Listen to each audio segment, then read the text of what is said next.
this is Dawn Scantlebury for the Fits on the Go blog. I'm here at the Women in Cardiology Community Lounge. And currently we are covering the Women in Cardiology networking event for fellows in training and medical students. Dr. Lewis just introduced the session. The purpose of it is for women in careers in cardiology, be it interventional cardiology, EP, heart failure, imaging, to interact with fellows in training and medical students and to give some advice as to how to get to that point in their career, how to go about doing academics, and how to have a work-life balance. So this is Niti Aggarwal at the Women in Cardiology session. I have with us here a panel of female cardiologists. Okay, I'll pass the mic and let them introduce themselves. Indu Poornima, I'm a cardiologist from Pittsburgh, Pennsylvania. Sarah Clarke, I'm a cardiologist from the United Kingdom, so on the other side of the pond. I'm an interventional cardiologist and I'm also Vice President for Education and Research at the British Cardiovascular Society and Editor for Education in Heart, at which point I will put on to Katherine. I'm Katherine Auto from Seattle, University of Washington, and I'm the new Editor-in-Chief of the journal Heart. I'm Nisa Goldberg from New York City, where I run the Joan H. Tisch Center for Women's Health at the NYU Langone Medical Center, and a fellow of the American College of Cardiology. That is fantastic. Thank you so much for joining us here. I'll start with you, Dr. Goldberg. What do you think are the key or perhaps the top issue facing women in cardiology right now? I think many women are, certainly fellows in training, are concerned about getting jobs, and many women have not been taught how to go about getting a job. And in fact, it's really important for those young women in just starting out in cardiology to find the right mentors. But one similarity that I see in men and women is a concern about what's happening in the job market in cardiology. So one piece of advice I give some of the fellows that I meet is they have to find their passion. They really, particularly the women, not look at what other women have done, but find what you are passionate about. And you really have to have a sense of purpose. And your first job may not be the best fit. And people often have to go through 3 or 4 jobs before they finish their career. That's great. I'll pass the mic to Dr. Otto. Yeah, I think I would echo that, is that women coming out of training, trying to decide where to go with their career. And I think academics is actually a good fit for many women because it offers a lot of flexibility. It offers the ability to combine, teaching and clinical and research, and often to change your focus over your lifetime, and often more flexibility in time commitments than many private practice jobs. So I tend to encourage women to what you said, follow their passion. If they have interest in teaching or research, to really give it a try, because I think many women can be very successful in that pathway.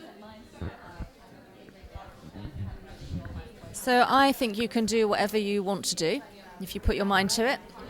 So I'm an interventional cardiologist, so I'm doing the 24/7 primary PCI rotas, and I have female colleagues who do it part-time. I dispel the myth that you can't do an interventional post unless you do it full-time. I think you can do it part-time, you can split your rotas, and there is support there. So I actually think in the UK it's probably becoming a little bit easier for women in cardiology because they see other women going through and they have the opportunity to have, as mentors, understand that the opportunities are there. It doesn't have to be a job that you have to do full-time.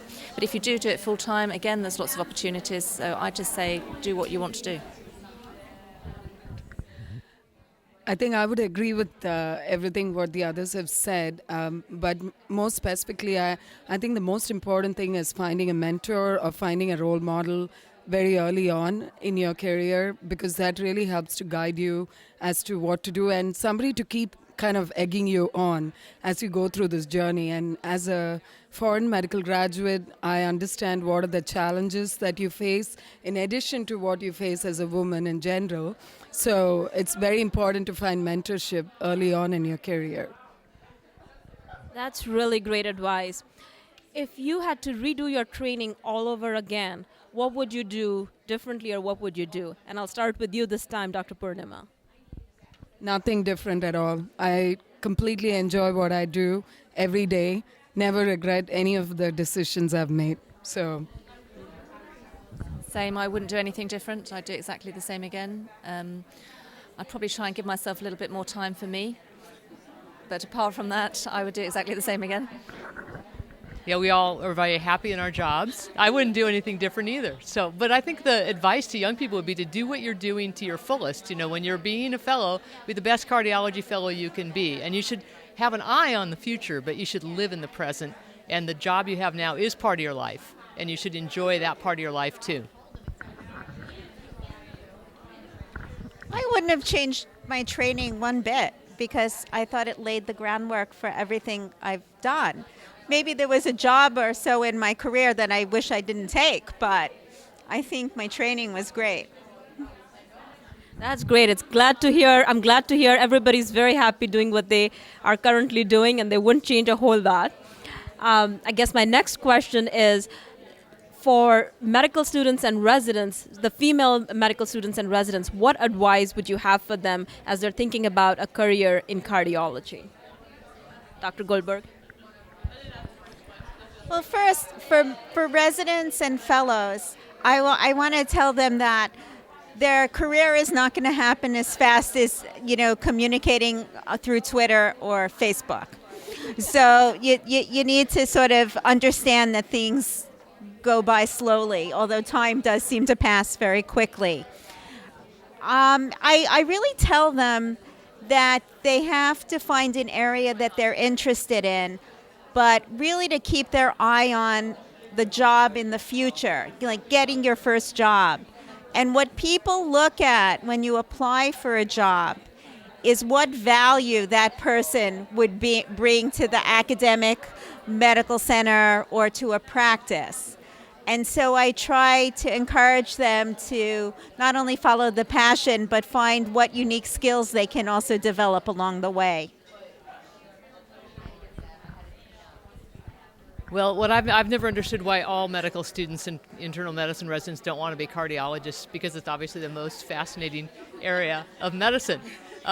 But I think what I would tell them is that they should really look seriously at cardiology because it really offers something for everyone. You've heard around the table here. I mean, you have a choice of doing imaging, doing interventional, being a clinician, being a master physical exam. You can do research, you can do teaching, you can go into practice, you can run a women's clinic. There's just so many opportunities. So I think cardiology is really well suited toward women. And, I think a lot of women have heart disease. Most women patients would like a woman doctor. So there are, I think, lots of opportunities, and when looking at jobs, I know my women fellows are often more sought after by far than the male colleagues because a lot of practices and academic institutions want more women in cardiology. So I would encourage medical students to really look at cardiology because it's a fascinating field. I agree with everything you've said. I think cardiology offers something for everybody, so I think I challenge anyone to say that they can't find a job for themselves or don't find something or can't see anything that they would want to do. I would suggest that if you decide you want to do something, you just go for it and you don't doubt yourself. And you try and get support from those around you, and particularly if you have got role models that you can go and speak to. Sometimes in intervention I see people get so far and then they think, I can't work the hours or it's too competitive. But it's not. If you just put your mind to it, you can get there. And it's sad to see sometimes people move to something because they think it's going to be less than a time commitment. I think everything's of the same time commitment. If you put your heart into it, you're going to be spending the same amount of time. Whether I'm doing it at 3 o'clock in the morning or you're doing it at 3 o'clock in the afternoon, it doesn't matter at the end of the day. It is a job, and no one's doing any more hours than anyone else. So it's making a decision. Yes, exactly. But I just think if you want to do it, don't be put off. And don't be distracted.